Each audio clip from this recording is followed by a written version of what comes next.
casa de mis ensueños, en mi corazón descansa, tu ancestro está en mis arterias. Buenas tardes, distinguidos televidentes. La Federación de Academias e Instituciones Históricas de Boyacá comparte con ustedes en la tarde de hoy su programa Diálogos con la Federación. Nosotros investigamos y divulgamos la historia y el patrimonio de Boyacá. En la tarde de hoy corresponde el espacio a la Academia Patriótica Nariñista de Boyacá. Y por eso están en el estudio dos personajes nariñistas 100%, el doctor Jorge Luis Quintero y el doctor Javier Hernández Salazar. Con ellos estaremos dialogando. Bueno, muchísimas gracias, querida doctora Lucilita, querido doctor Javier. Es un placer para mí poder compartir estos minutos tan amables y de nuestra academia.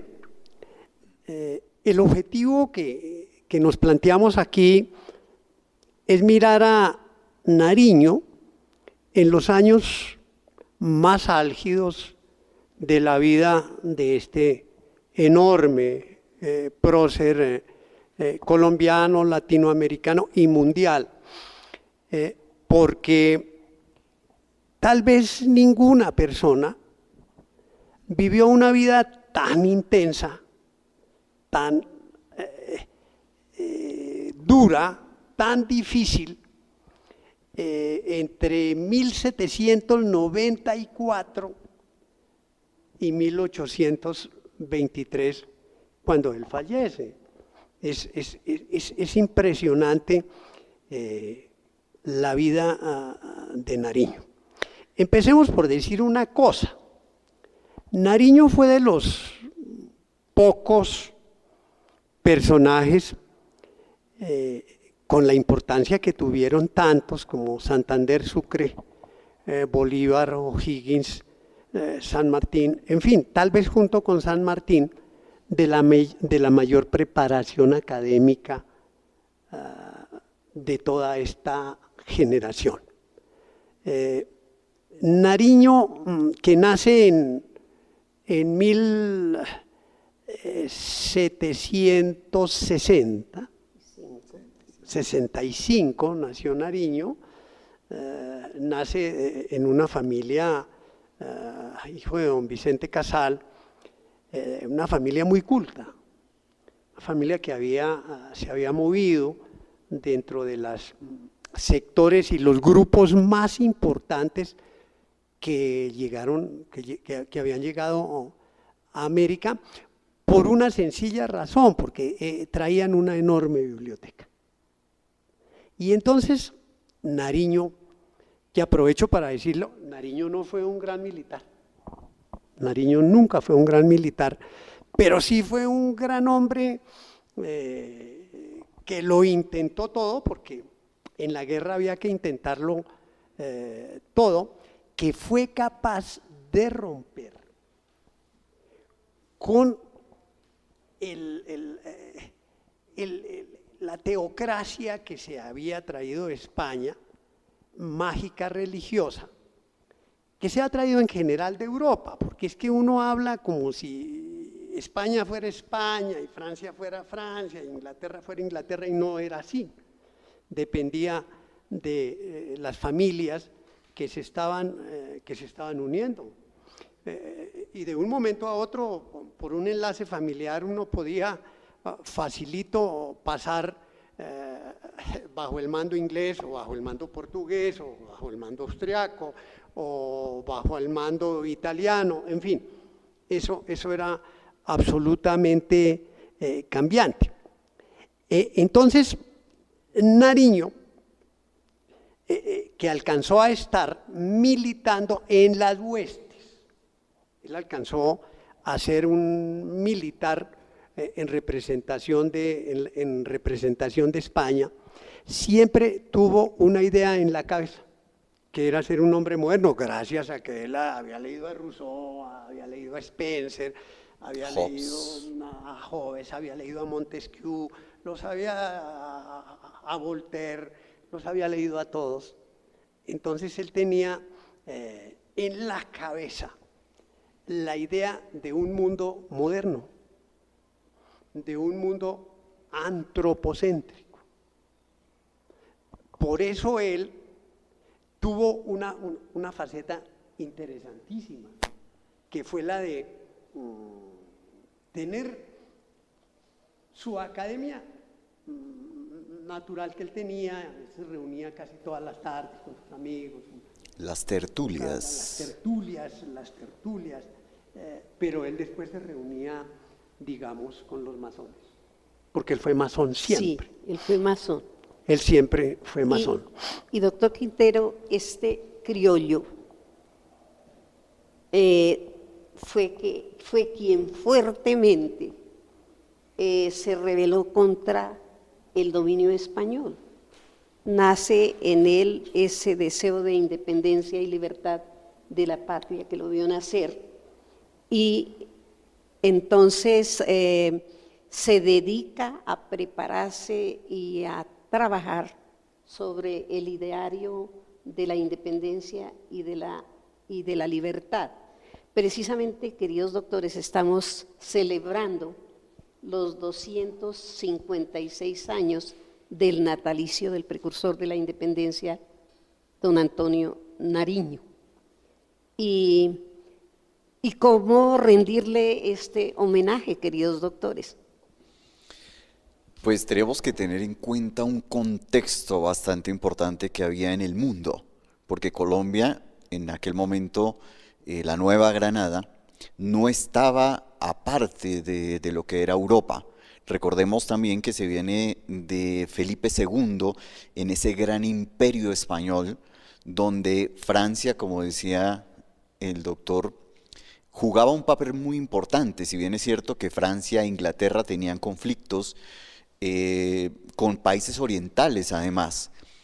Vamos a recordar también que hay un contexto histórico muy valioso en ese mercado de la seda que existía por todo el Mediterráneo, donde Italia tenía algo muy valioso y un protagonismo grande. ¿Por qué Italia tiene que ver mucho? Francia tiene que ver bastante, porque en esa época en que Nariño comienza todo su proceso ideológico, cultural, y se empieza a abastecer de tanta ideología, los Borbones toman la casa de España y se apropian allí en este momento del reinado de España, y son quienes nos empiezan a gobernar, los Borbones. Recordemos eso porque de ahí para acá los Borbones juegan un papel muy importante en todos los procesos socioculturales de España y que nos remiten acá. Pero Francia también tiene que ver muchísimo con todas las ideologías que vienen además del Renacimiento, un Renacimiento que nosotros vivimos a la carrera y que se vivió a través, como decía el doctor Quintero, a través de grandes pensadores que llegaban en las caravanas de libros que traía nuestro precursor Antonio Nariño, porque él, además de ser un gran comerciante, él también no solamente contrabandeaba con la quinoa, que era uno de sus grandes centros de abastecimiento económico para llevar mercancía hacia Europa. Recordemos también que eso tiene que ver porque las especias juegan un papel importante también en el comercio del mundo. En Europa, que ellos se quieren desarraigar por completo del dominio oriental en el manejo del contrabando de especias. Entonces, América Latina, en este momento, lo que conocemos como América Latina, empieza a llevar especias, y entre eso está la quinoa, está la sal y otros tantos productos que se aprovechan. Pero además, nuestro precursor entiende que también se pueden traer productos en ese concepto de comercialización que él tiene, y trae libros. Y en ese comercio de libros él trae a todos esos grandes autores, entre ellos Thomas Hobbes, sí, que es uno de los personajes que tiene un concepto muy grande entre la filosofía, la libertad, la forma de la espiritualidad mismo. Y hay otro personaje muy, muy importante del siglo XVII y parte del siglo XVIII, que es Spinoza, que ha influido también muchísimo en grandes autores y que todos ellos llegan acá a la biblioteca de nuestro prócer de la independencia, don Antonio Nariño. Y de ahí se desprende la ideología que manejamos también en la Academia Patriótica. Recordemos, dentro de esas ideologías que se trabajan en Europa, en toda Europa, son las tertulias, y esas sí, tertulias se toman como el arcano sublime de la filantropía, que es la principal, no la primera, es la segunda tertulia que funda Antonio Nariño, pero que es una donde comienza a desarrollar toda la ideología, digamos, que se emplea luego en la liberación entre comillas, porque él habla también, una liberación tiene que ser mental y no solamente física. Por eso él trabaja muchísimo la filosofía, aunque Hobbes, que era uno de sus autores también preferidos, discute bastante ese sistema, pero eso sería tema también de otro momento, hablar sobre Hobbes, un personaje muy valioso, lo mismo que Spinoza, quien influye bastante en todos estos personajes y que sin duda nuestro prócer de la independencia lo tuvo que haber leído, porque en ese aspecto espiritual, religioso, y como decía el maestro Quintero, teológico, pero a la vez también de liberación, porque él hablaba de una liberación, Spinoza hablaba de una liberación a raíz de que fue excomulgado. Recordemos que él tenía raíces españolas, pero había nacido, se me escapó ahorita, él nació en Holanda. Su padre era un personaje muy valioso dentro del sistema de las religiones, principalmente. Él era judío, y como judío es expulsado. Y él habla de esa liberación, de cómo se puede manipular a las personas desde esos conceptos ideológicos, y que a veces la gente termina siendo más manipulada y dominada desde los conceptos, las ideas, que desde la parte física misma. No sé. Indudablemente se sientan las bases ideológicas del pensamiento muy firme de este hombre ilustre, nuestro precursor, que precisamente es llamado así en reconocimiento a su gran obra, que es la traducción de los derechos del hombre, en el año de 1794, otros historiadores dicen 1793, pero a través de esta gran obra de la traducción de los derechos del hombre, sienta las bases para nuestra revolución, en la cual se coteja, tiene las raíces la independencia y la libertad de la patria. Doctores, en este momento vamos a unos mensajes de interés y ya regresamos en unos momentos.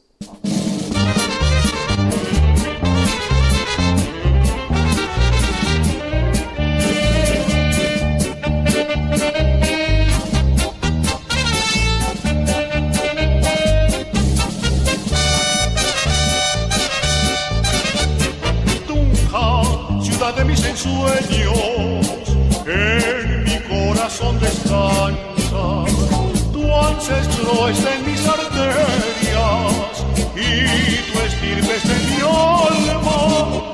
Tunja, ciudad de mis ensueños, en mi corazón descansa, tu ancestro está en mis arterias y tu estirpe está en mi alma.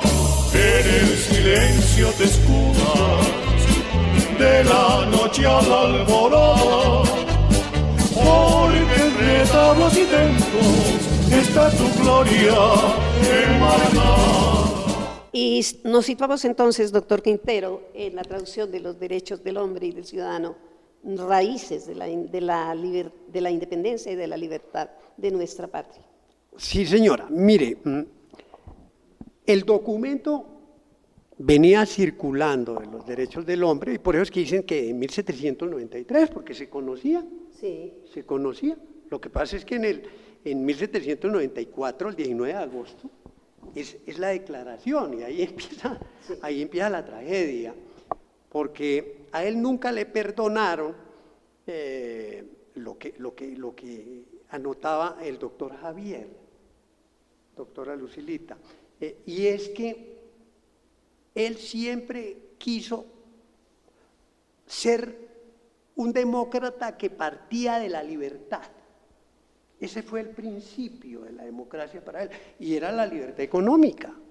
Por eso se le acusó de que se había apropiado de unas platas, que en efecto él hizo unas inversiones, como muy bien el doctor Javier lo explicaba, en quinoa, en café, en café no era tanto, fundamentalmente quinoa y pecacuana, varias especias que se necesitaban muchísimo, que eran las bases de los medicamentos que se hacían. Entonces jamás le pudieron perdonar eso y lo acusaron durante toda su vida. Eso le arruinó la vida a él, porque él partía de ese principio: si no hay libertad económica, no hay nada. Sí. No habría libertad entonces política, ni habría libertad social, que esos sí son unos elementos. Fue el único que entendió, con el respeto de nuestros próceres, de todos, que el poder debería estar al servicio de la libertad y de los diferentes sectores de la sociedad. Fue el único que entendió que en efecto el nuevo reino de Granada entonces era un país muy complejo, un país difícil de manejar, y entonces quiso inmediatamente intervenir, pero como lo pusieron preso en el 94 y lo condenaron a prisión en Cádiz, estuvo preso en Santa Fe y luego lo condenan en prisión acá 10 años, lo condenan, que increíblemente fue la mejor etapa de la vida de Nariño. De acuerdo, doctor. Absolutamente increíble, porque él llega a Europa y al año él logra salir. Hubo mucha intervención, sí. Ahí el movimiento revolucionario que había de los americanos en Europa era muy grande. La gente hablaba de la independencia, de las independencias, de la revolución en América, de la importancia en América. Entonces él logra fugarse allá y se regresa. Y se regresa inmediatamente. Él estuvo en Francia y en Inglaterra. Pasó una vida espléndida. Cuando él sale, él se paseó esas cortes, la pasó muy bien, excelentemente bien, con todos los latinoamericanos que estaban en ese entonces allá, incluso creo que con Andrés Bello, con toda esta gente. Tuvo la oportunidad, al moverse por toda Europa, doctor Quintero y doctor Hernández, Nariño tuvo la oportunidad de intercambiar con toda la gente que en ese momento estaba en la época de la Ilustración, y que el pensamiento era casi unificado, tanto en Europa, y él se aprovechó para hacer sus contactos y prepararse ideológicamente. Recordemos una cosa, maestra y doctor Quintero, en ese tiempo Nariño va y recorre Europa no bajo el nombre de Antonio Nariño. Él usa un seudónimo con un pasaporte que le suministran, porque tiene que hacerlo de esa manera, porque resulta que ya en la corte española está su nombre y que lo pueden volver a atrapar. Luego él circula así, pero temerosamente, sin embargo no deja de disfrutar de toda la Ilustración. Y eso es parte de toda lo que trae luego para la Nueva Granada en ese concepto. Y recordemos también que previo inclusive a los derechos humanos y a esa independencia, digamos, de lo que se logra en Francia, ya habían circulado también muchos derechos que se habían escrito. Existen más de 30 escritos adicionales a lo que conocimos nosotros como los derechos del hombre y del ciudadano. Entre ellos, Thomas Paine hace un aporte bastante importante que no le toman mucho en cuenta porque luego tiene otros escritos no muy favorables para su reputación, pero entre ellos muchos otros que circulan. Y por eso se desconoce exactamente quién escribió tal cual como lo recibió Nariño. Ahora, Nariño alega que él nunca tradujo los derechos de un solo libro, si bien es cierto que su tío le proporcionó ese libro, pero él dice que dentro de su alegato, dice, yo encontré los derechos del hombre y del ciudadano en diferentes textos, porque además en España, como bien lo afirma el doctor Quintero, ya circulaba. Entonces dice él, ¿por qué me calumnian? ¿Por qué me están condenando por algo de que ya circulaba normalmente y que todos sabían? Eso es parte como del no entender bien y no tener muy claro si realmente, y él lo dice, ¿por qué me están acusando a mí cuando hay otras personas que en realidad han escrito y han atentado contra la soberanía del monarca? Y eso no lo entiende Nariño. Claro, es que después de que está en Francia, en Inglaterra fundamentalmente y en Europa, recuerda que ya está Miranda también. Sí. Está Miranda, que es un hombre absolutamente extraordinario. Pues, sí. Y entonces se regresa inmediatamente, pero lo capturan nuevamente. Sí. Él regresa en 1809 y inmediatamente lo capturan y lo llevan a Cartagena. No, estuvo en Cartagena. Otra vez, en las mazmorras de Cartagena estuvo él. Y la revolución del 20 de julio lo agarró allá. Sí, señor. Lo agarró allá solo en 1811, a principios, por intervención incluso ya de Bolívar, que no en 1811 Bolívar no tenía ninguna importancia, absolutamente ninguna importancia.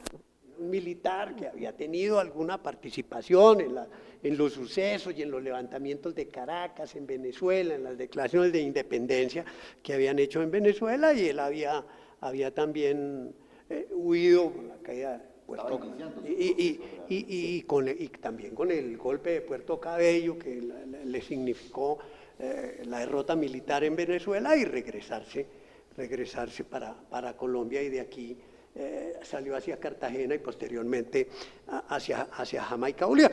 Entonces, él llega y inicia esa vida, pero agitadísima. Sí. Él fue presidente de la República en 1811, lograron sacarlo, pero se olvidaron, entre otras cosas, después, es increíble, de que Nariño estaba preso.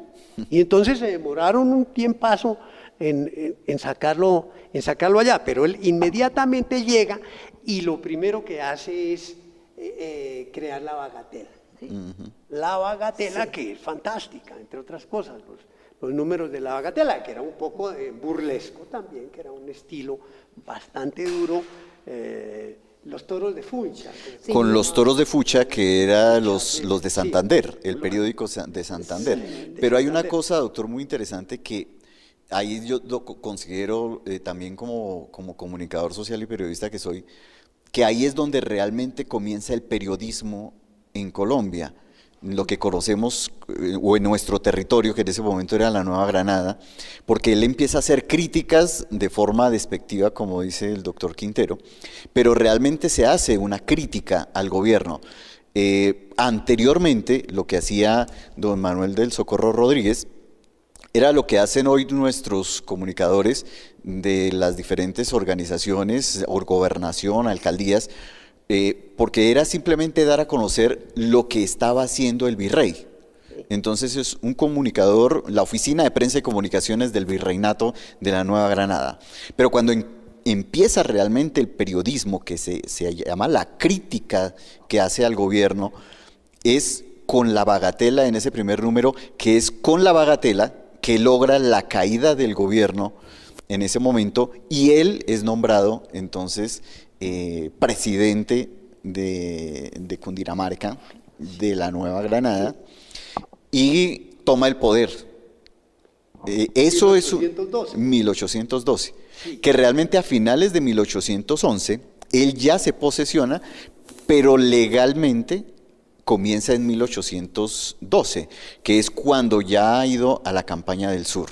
Claro, pero ahí hay una cuestión importante, doctora Lucilita y doctor Javier, y es que él en 1812 hace un planteamiento extraordinario y hay un gran debate. Sí. Vamos a ser centralistas, el famoso debate de centralismo sí, y o federalismo. Y entonces él dice, depende, y lo decía con sobradísimas razones. Por supuesto. Sí. Ahí está el esquema y el ejemplo de Filadelfia, norteamericano, Estados Unidos, etcétera, etcétera. Pero él dice, hombre, es que este país es muy complejo. Hay que ser centralistas. Luego pensaremos en el federalismo. Y se nos viene la guerra entre federalistas y centralistas. Porque la gente no entendió que había que mirarlo, que en un momento dado podía ser centralismo, pero en otro federalismo. Y que en ese momento, doctor Quintero, era necesario para tomar fuerza el Estado República, que fuera centralista, y encuentra su opositor, su serio opositor, contradictor, el doctor Camilo Torres, líder del federalismo en Colombia. Y viene la controversia entre las dos ideologías, y la fuerte, y por supuesto, inmediatamente la guerra. Que era lo que temía Nariño. En esa liberación que se estaba dando en ese momento en el país, que algo muy similar pasó en Italia, ¿no? Con la división y que cada provincia, todas las provincias estaban en contra, como estaba sucediendo acá. Y Nariño tenía esa experiencia y no quería que pasara lo mismo porque decían, España viene después de 1808 cuando se hace el motín de Aranjuez y la entrada de los franceses a España, y que en eso es parte de lo que forma como toda esa revolución que vivió también España, porque recordemos que estaban viviendo además campañas contra Inglaterra, contra Francia. España influyó en la libertad de Estados Unidos, que eso nunca se lo perdonó tampoco Inglaterra, y eso fue parte de lo que le plantearon a Nariño. Váyase para Inglaterra, aproveche que lo están un poco en contra, España con Inglaterra, porque España ayudó a la liberación de Estados Unidos frente a Inglaterra, entonces aproveche esa coyuntura para ver cómo se logra la libertad. Y todo ese proceso es lo que ayuda también que aquí no esté tan fuerte la cantidad de tropas españolas y que todas las personas que comienzan a generar esa idea de libertad también tengan mayores facilidades, porque había desorden. Los virreyes estaban cambiando cada año, recordemos que dentro de la normativa cada año cambiaban un virrey, y por supuesto cada uno lograba hacer como dicen, su agosto con lo que se sacaba o lo que se creía que se enviaba para España, porque recordemos también que lo que se conoce que realmente enviaban a España era un 20 o 30%, lo demás se quedaba aquí y nunca se tenía constancia de eso. Doctor Quintero, como jurista, ¿cómo vio y cómo ve los derechos del hombre contrastados ayer y hoy? Pues yo creo que como normas universales no han cambiado, no han cambiado. Lo que ha ocurrido, porque están iguales cuando se publicaron, lo que ha ocurrido es la interpretación que se le ha dado y el abuso de poder que han tenido los estados, las dictaduras. Había cuenta de que él también fue dictador un tiempito, porque le tocaba. Y entonces lucharon de una manera increíble en dos constituciones, doctor Javier, la de Cundinamarca, que es extraordinaria, y la de Cúcuta, sí, que sí que es extraordinaria. Justo ¿sí? estamos en el bicentenario de la Constitución de Cúcuta. De Cúcuta, de la cual va a hablar el doctor Olano. 1821, en breves minutos. En breves minutos. Siguiente programa. Sí, señor. Luego él, después del revés que pierde que Baraya, con Baraya en esa guerra llamada de Patria Joa, sí, él vuelve y lo capturan y vuelve a Cádiz. Lo vuelven a mandar primero a Quito y luego a Cádiz, y allá estuvo hasta 1820, cuando ahí sí ya por intervención directa de Bolívar lo nombra vicepresidente. Y ya viene la Constitución, la Constitución de Cúcuta y el enfrentamiento con el general Santander. Y ahí empieza el declive físico y moral de Nariño, porque en 1823, que lo nombran senador de la República, vuelven y lo acusan. Y es cuando él hace una obra maestra jurídica, que es la defensa ante el Senado. Es obra maestra. Una obra absolutamente maestra que no se le ha dado. Yo le decía a los muchachos en las facultades de Derecho, hombre, aquí hay mucho que estudiar. Aquí hay muchas cosas que estudiar que no las hemos estudiado, porque solo lo hacemos los historiadores, y los historiadores se acabaron gracias a la academia que se ha mantenido, que es una maravilla, porque el estudio de la historia se acabó. Yo le decía a los muchachos, hombre, ahí está el Código Negrero, ahí estaba las leyes de Indias, ahí estaba todo este tipo de cosas que se han manejado de una manera muy lejana, y que no la hemos investigado. Y en 1823 él renuncia, después de la defensa que hace ante el Senado, se va para Villa de Leyva y fallece, desgraciadamente, a los 64 años tal vez. Él fallece muy agobiado. Parece ser que más que físicamente a él lo mató la cuestión de el sentimiento sí, de cómo lo trataron. Pero su aporte, doctor, yo no sé, Lucilita, yo creo que es el único que ha manejado el concepto de poder a través de la democracia. Hay un hecho también que me parece, porque se nos está terminando el tiempo, pero hay un hecho también muy importante, su familia. Su familia es muy relevante en el trabajo de Nariño, su esposa, sus hijos, si bien es cierto que uno de ellos, Vicente, él se queda formando finalmente parte de los grupos españoles. También Antonio Nariño, su hijo, que lo acompaña también en ese viaje a Cartagena cuando es enviado preso. Luego él también toma las mismas riendas de su padre, pero además sus hijas también se convierten en maestras y fundan un colegio aquí en Tunja, que eso es importante tener en cuenta porque toda esa ideología no solamente la dejó Nariño en la academia y en las tertulias, sino también en su familia. Recordemos que una de sus hijas también cuando entra cuando entra Camilo Torres a Santa Fe de Bogotá, que él creía que habían ganado, la hija Mercedes es una de las que sale abanderada y pone frente y sacan a este grupo que finalmente pues es cuando Nariño gana Santa Fe y luego ellos se tienen que replegar nuevamente aquí hacia Tunja.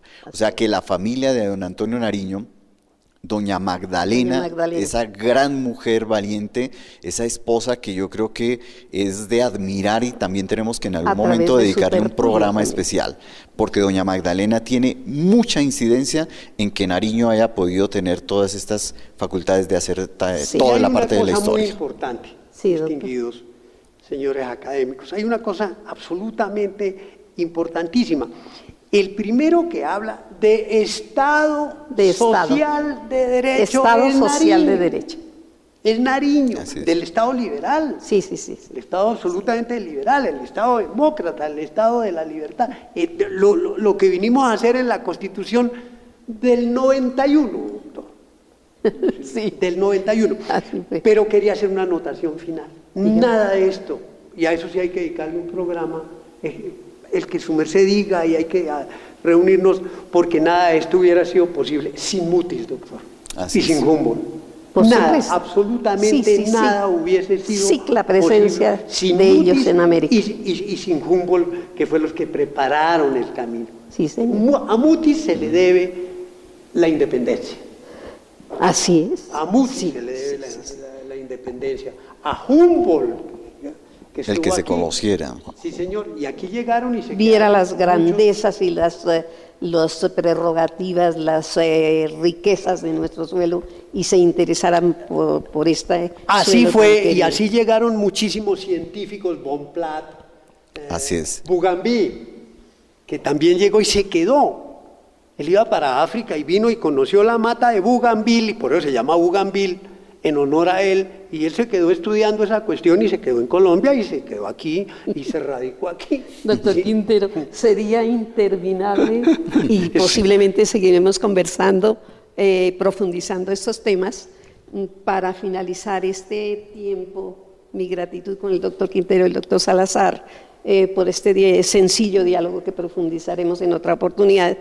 Debemos referirnos hoy a que esto es posible llegar hasta los hogares de Boyacá y de Colombia, gracias a la Academia Patriótica Nariñista de Boyacá, que inteligente y sabiamente heredada de su fundador, el doctor Julio Barón Ortega, en el año de 1993, exactamente el 18 de noviembre, por convocatoria del doctor Javier Ocampo López, en el recinto de la Academia Boyacense de Historia, eligen como presidente del doctor Julio Barón Ortega y viene un tiempo largo, luego hay otro cambio de directiva y nombran vicepresidente al doctor Carlos Martínez Vargas, muere el doctor Julio Barón Ortega y por derecho lo sucede el doctor Carlos Martínez Vargas. Por esa razón nuestro programa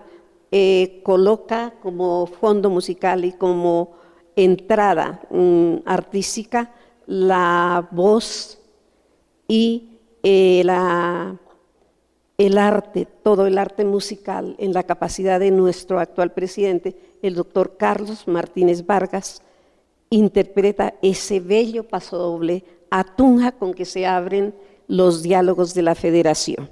A él está dedicado un buen espacio como gratitud por ser uno de los hombres que ha llegado a la cumbre de la producción como compositor, como historiador y como intérprete con su hermosa voz para deleitarnos con ese bello pasodoble que, entre otras cosas, para nosotros une la indianidad con la hispanidad y nos ubica en el tiempo que debemos asumir en este momento.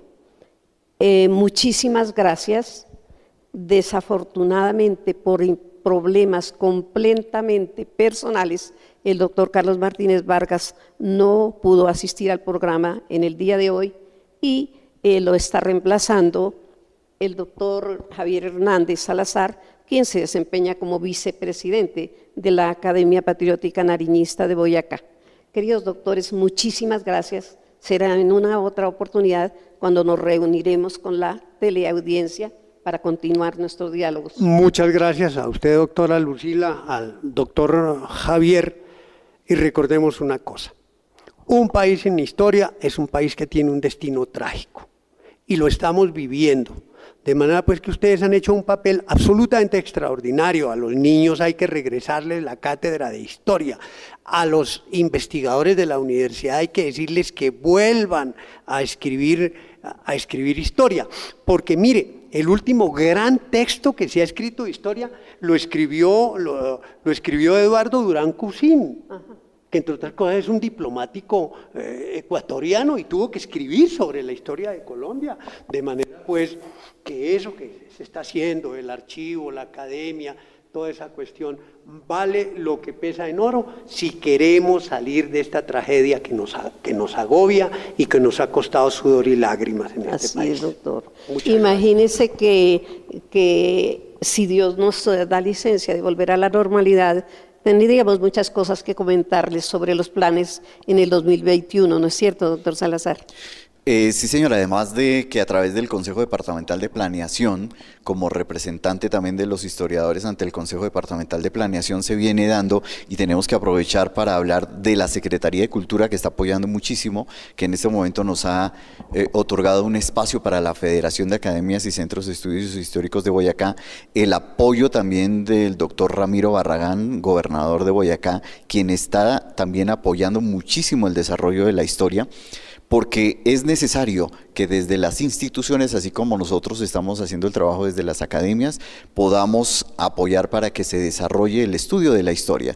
Y pues aquí he también agradado porque tener a un personaje tan eminente como el doctor Quintero Sí. en este pequeño espacio que me ha cedido y que me ha permitido con honor compartir este set con el maestro Quintero y con la maestra Lucila, para mí es un honor, y poder llegar a través de la teleaudiencia de Telesantiago, agradeciendo muchísimo al canal, a todos quienes nos colaboran, al padre Jacinto, que es una persona que de verdad nos está apoyando muchísimo, y a los técnicos, porque sin ellos no podemos hacer realmente nada de esto, a ellos les debemos todo esto que estamos haciendo, porque se matan la cabeza luego cambiando la escenografía y permitiéndonos todo su apoyo, así que muchísimas gracias a los técnicos también. Llegar a nuestro distinguido auditorio en todos los hogares de Boyacá. Muchísimas gracias, amables televidentes. Nos encontraremos en otra oportunidad.